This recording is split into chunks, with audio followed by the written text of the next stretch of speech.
June 6th, June 7th, 2021, and we'll call it to order. Roll call, please. Yes. Here. Jackson, Fish. Here. Haber. Here. Tommy. Here. Rupert. Here. Munson. Here. And Fergus is absent. So we have a quorum, and we'll get started. We'll turn it over to our Finance Director, Bill Sonmore, who will introduce the leader of the audit. Yep.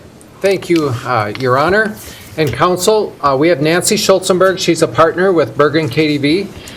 You have certainly seen her before. She presented last year over Zoom. Next year, I think we'll have her back in person, right, Nancy?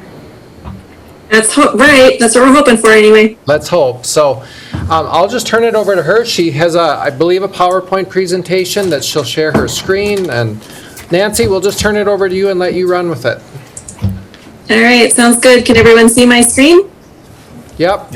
Yeah, welcome, Nancy. All right.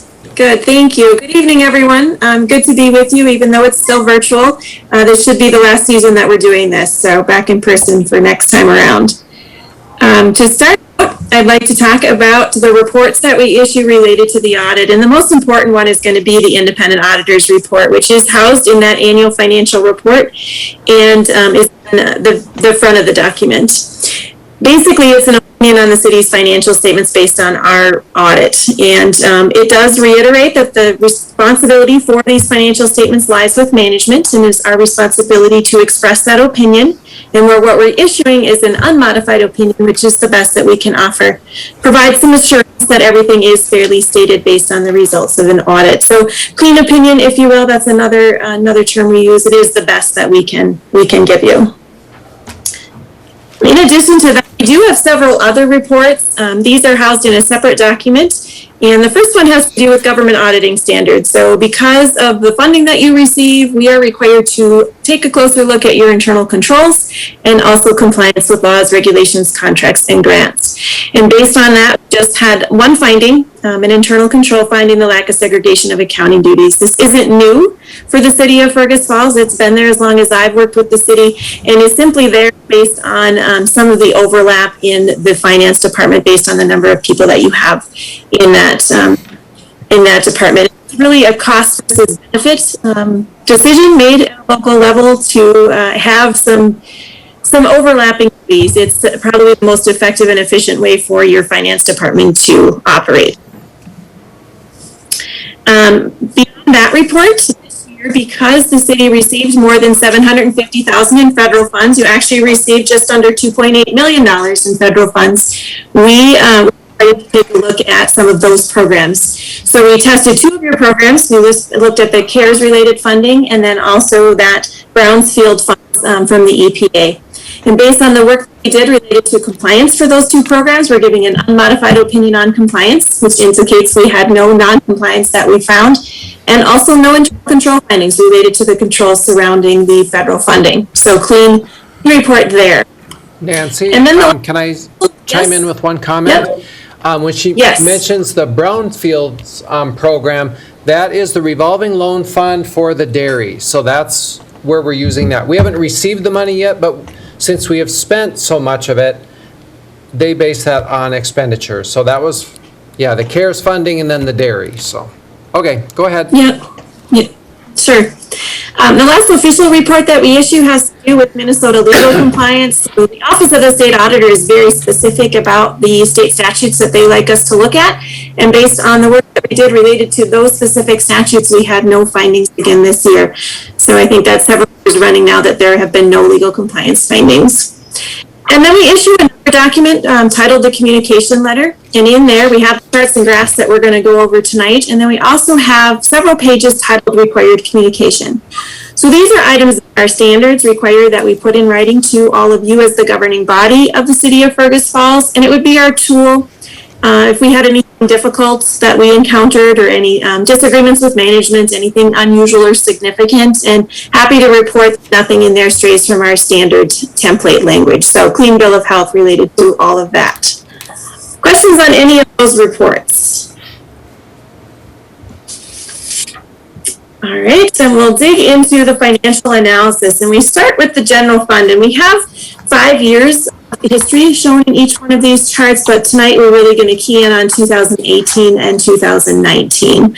So the first chart that we're looking at is the fund balance in the general fund, segregated by category. So overall, the general fund was up about 1.5 million, and that came in several categories. If we look at those categories, the largest of the four presented there, the unassigned, ended the year just over 6 million. So up a bit from 2019. And when we compare that ending number to your fund balance policy, your policy outlines, I believe 35 to 40% in that unassigned category of next year's expenditure budget. So when we take the 6 million, it's about 43%. So just a smidge above that, that fund balance range that you've set for yourself. So a healthy position at the end of the year. Then we have some assignments. Those are internally dedicated funds. Some restrictions, those amounts come from a restriction outside of the city. So things in there, the biggest increase that you saw this year in that category related to the fire truck bond. So the bond was issued and received in 2020 and will be expended in 2021. So it's sitting in that restricted category. The other amounts pretty similar to where you've been for the past couple of years. And then finally, non-spendable, the smallest portion, are items spent on things that will be used in the future, so prepaid items. So the money has already left, but the fund balance is available for other spending in the future. Moving then to high-level revenues and expenditures in total for the general fund, and again keying into 2018 or 2019 versus 2020. Revenues were up about 1.2 million or 11%, and expenditures were up about 936,000 or 7.8%. So these also the revenues and expenditures, along with some other financing sources and is where we get that $1.5 million in increase in fund balance that we saw on the previous page.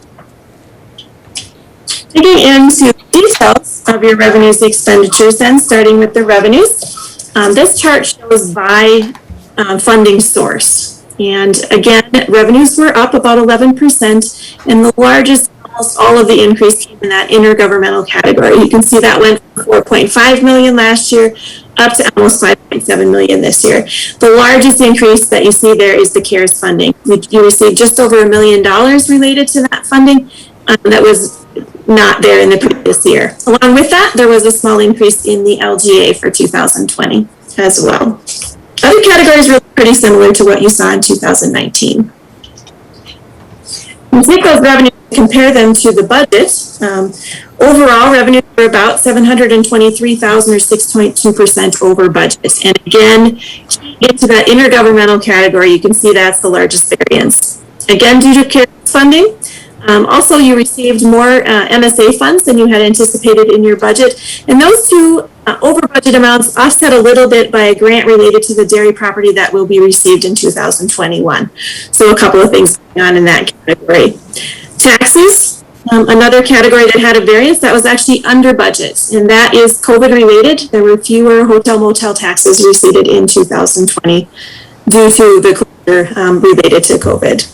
Charges for services, also COVID related, under budget about 117,000 due to less programming in that area. Miscellaneous was also over budget, which is pretty typical for you. It's just conservative budgeting for that investment income, because that can fluctuate year to year. Then one last chart looking at your revenues in a pie chart form, comparing those sources again year to year. And you can see just a bit of a shift in that intergovernmental category, going from 40% up to 46%, which created a decrease in the property tax percentage just due to the increase in the intergovernmental. Property taxes did not go down in 2020, just the percentage of the whole did. Switching gears then to take a look at your expenditures. Now, as we mentioned before, those were up about 7.8%. A couple categories in increase and one that went down. First of all, your public safety saw about a just under over $1 million increase, and that had to do with the federal funding being spent in that category. The emergency management department is included in public safety, and that's where you see that large increase. There was a decrease in culture and recreation, fewer employees and less programming related to closures and COVID. So that was down about 369,000. And then capital outlay up a bit for this year, and capital outlay fluctuates from year to year, just based on the needs and the spending in each department for the year. So you just had larger capital expenditures in 2020 versus 2019. Now, when we take those expenditures and compare them to the budget, expenditures significantly under budget, which is what you're used to seeing, about 2.6 million or 17%. And when we look to the right of this chart is where you're going to see most of that. So capital expenditures under budget 2.5 million. And that's not truly under what you had anticipated to spend. It's the carryover of funds for future years. It's the way the city saves for larger capital purchases in the future. And the funds that are carried over are sitting in that assigned category that we saw in your fund balance. So that's what we have going on there. And then several other categories did have some variances. So let's go to the far left, starting with the general government. That was under budget, $244,000 related to unspent contingency funds in the budget. Right next to that, you see public safety, over budget pretty substantially with the spending of the CARES funds in that category. That was not anticipated when you set your budget for the year. And then we have a couple of categories under budget. First of all, streets and highways, under about 231. That had to do with 3 projects that were not completed during the year, and less snow plowing needed based on the mild winter that we had last year. And then finally, culture and recreation, similar story that you saw in a decrease in expenditures, also under budget, related to fewer employees and less programming in that area. And then one last chart on your general fund expenditures. Again, looking at them as a piece of the pie, and the big variance that you'll see here, actually 2 of them, public safety went from 37 to 42% with the spending of the CARES, and then your culture and recreation went from 18 to 13 based on less expenditures in that area for the year. So a few more variances than we're used to seeing, but most all of it driven by CARES funding and COVID-related closures and changes. Nancy, I'll make one little comment with that as well. Sure. So Sure. for you, Mayor and Council, you know, when COVID hit last year and when the shutdowns happened, as city staff, we put the brakes on a lot of things too. We put out kind of a mandate of all departments, pull back wherever you can, wherever it's possible to hold back. So that's why some of those variances you're seeing here certainly took place. So, okay, Nancy. All right, anything else on the general fund that you want to go over or hear about? Okay, then we'll move on to your enterprise funds. And I want to say before I start going through these charts, it's a very popular theme that all of them had operating income for 2020. So these all appear to be operating appropriately, and you're planning for expenditures or expenses related to increases in rates and usage on the revenue side. So first up, we have your waste management fund. You can see that operating revenues were up. It's about 7.5% increase there related to landfill usage and increased rates. And then expenses were up about 4.3%. There were increased hours worked and increased fees from Otter Tail County. So you did end the year with $326,000 in an operating income in that fund. Next up is sewage disposal fund.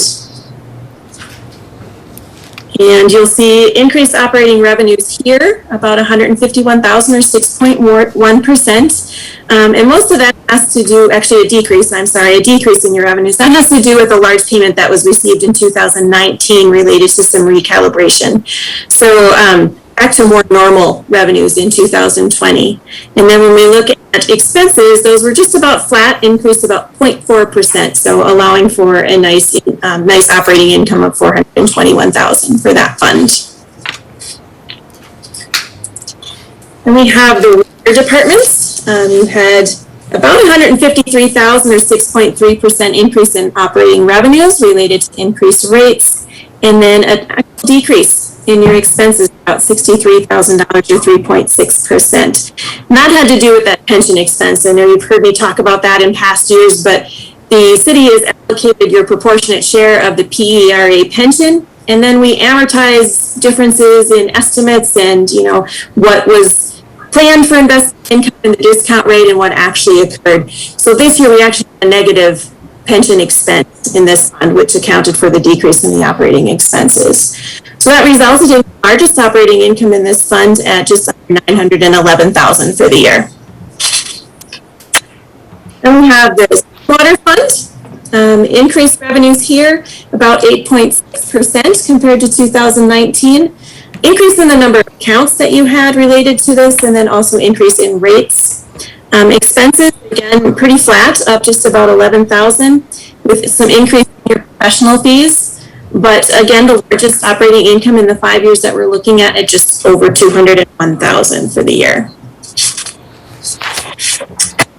And then we have the liquor fund, and this is a unique picture for the liquor fund for 2020, but one that we have seen across the state for the year as well. So you had a significant increase in your operating or your sales, up about 20%, cost of sales up about 19.2%. So that allowed for a small increase in your gross profit percentage, and we'll take a look at that in the next couple of slides. Operating expenses also up. You had increased staffing needs based on the activity, and an operating income of over $1 million, just under $1.1 million. So with that operating income, this fund transferred to the general fund $603,530 for the year. So a nice contribution to the operations of the city.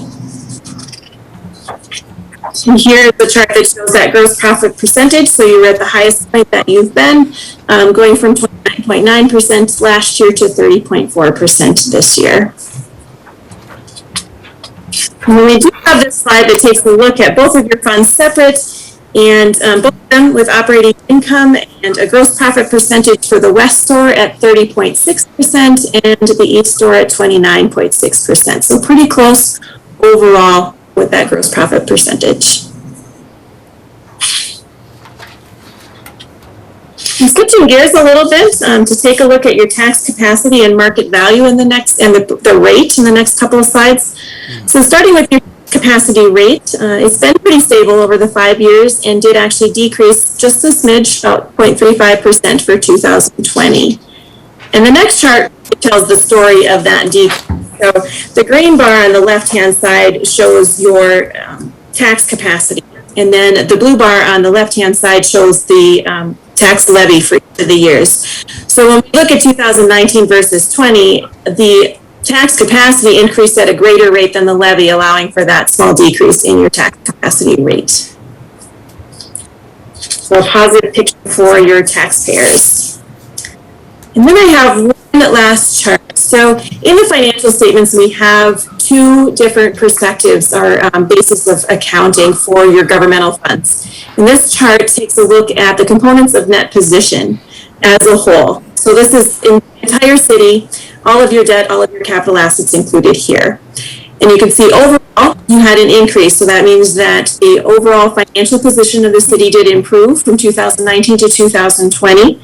Each of the categories also had an increase. So on the top of the bars, you'll see the unrestricted. So that's what's available for future spending of the city, and that is up about $4.7 million, just basically due to the positive operations that the city experienced during the year. The middle there, the blue section, is the restricted. So those are things that are set aside for specific purposes, someone outside the city. So debt service is a big part of what you have in that category. And then the bottom portion, the green, is the largest portion, and that's your net investment in capital assets. So that includes all of your assets, subtracting out any debt related to constructing or acquiring those assets, and then also subtracting depreciation, which is that non-cash using up of those over their useful lives. And that number did increase as well, which is what you want to see in that category, related to debt being paid off faster than your assets are depreciating. So overall, a positive picture. And that is what I have. Does anyone have questions or anything that you'd like to hear more about?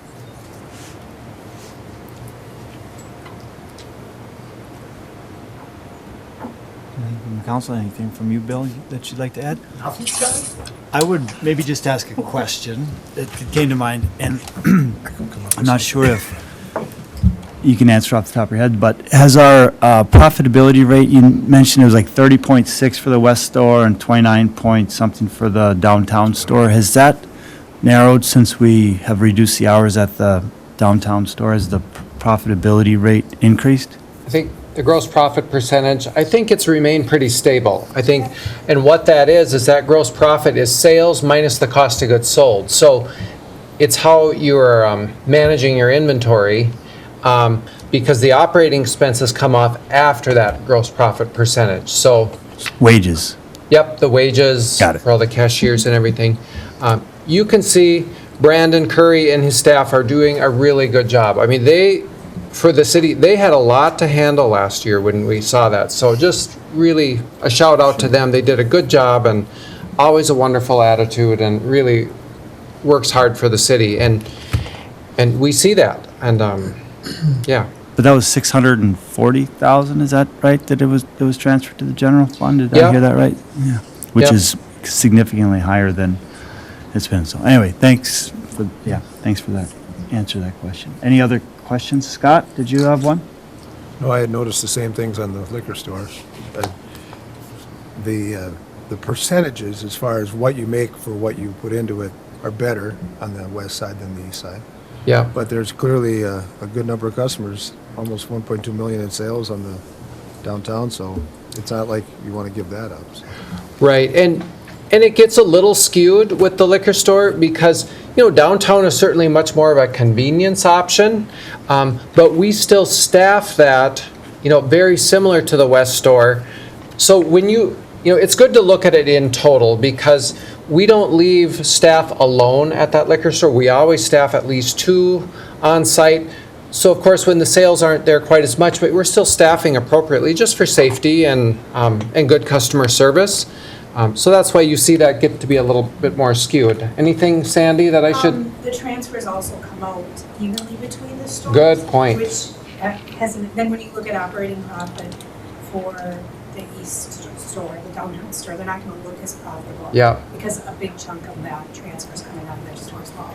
Yeah, so that $600,000 transfer, we split that 50-50 between the 2 stores, where really you could do that on a percentage of sales if you wanted, but In the end, it's the in the end, same it's one amount. operation, so just with 2 locations. There's something else I was going to say, and let me see if, and Nancy, you can see if you want to chime in on this at all, but yeah, our fund balance it grew quite a bit during 2020, and we'll certainly look at that as we go into our tax levy committee and work through for next year's budget. But one thing, we could see some impacts from COVID that we haven't really experienced yet that could come in the next year or 2 even. So it's good to have that on hand. One thing that comes to mind is we will be, starting up the Bigwood Center again, and we'll come back to you with that. But to see where we're going with that, things obviously aren't going to be profitable everywhere in the city as we ramp back up into bringing things back to life again. So we see the cash on hand, but we may see a delayed reaction on expenses that we'll be experiencing. Nancy, anything to add? Right, yeah. No, I just was gonna say that I think we haven't seen the effects of COVID yet, and we don't know, it's hard to know if, future federal funds are gonna cover all that you're gonna experience. So if there's any time that it's good to have a fund balance, now is it, in my opinion anyway. And I'm an auditor, so I'm conservative by nature, but that gives me a comfort level when I look at your finances. And I would guess that, bonding rating agencies are gonna feel that same way too. So. Good point.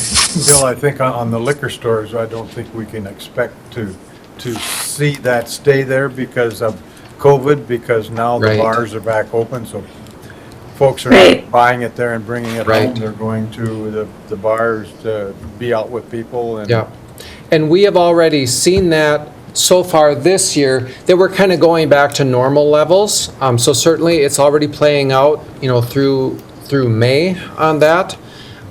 And when Sandy has built our projections for the liquor store operation, yes, we have the anomaly of 2020, but she's building out the projections going out based on really 19 back at that normal level, so.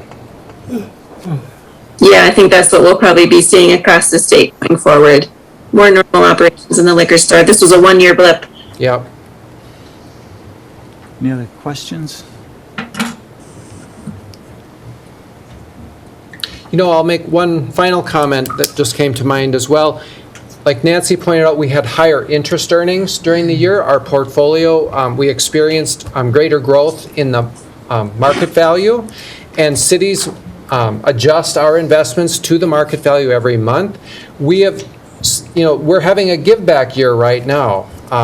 So as interest rates rise a bit, then we see that in the inverse. So we had 2 great years of good increases in that market value. We're seeing a bit of a give back now in 2021.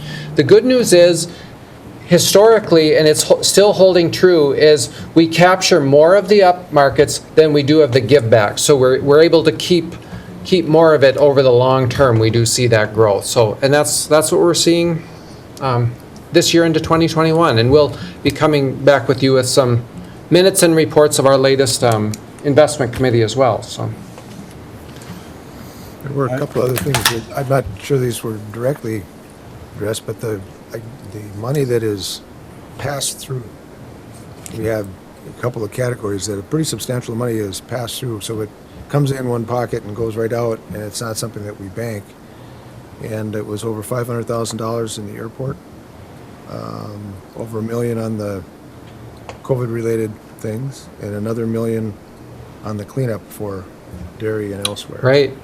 So we had over $2.5 million come through our funding that it went to local contractors in the most cases, I would guess, correct? Yeah, good point. Yeah, we see that on the dairy project. We're getting this external funding. Yep, we're expending it, we're accounting for it. But yeah, it's not coming from the local property tax levy. Much like those CARES funding, you saw both on the revenue expenditure side, those blips that we're saying, oh, we're different than the budget here because we got all this money in, and then here it was going out. So we passed it through, handling city expenditures for dealing with COVID, as well as all those business grants, that you as a council approved to go out and get the money into the business hands as well. So, there's no other questions. I think you're looking for a resolution accepting this report, Correct. This audit report Yep. at this meeting. Would someone like to offer that resolution? I'll offer that. Thank you, Krista. I would say. Thank you, Jim. Any further discussion or questions? And we do have council members Hicks and Arneson with us as well, so roll call, please. Gustafson. Yes. Hicks. Yes. Fish. Yes. Egbert. Yes. Tony. Yes. Rupert. Yes. Thompson. Yes. Arneson. Yes.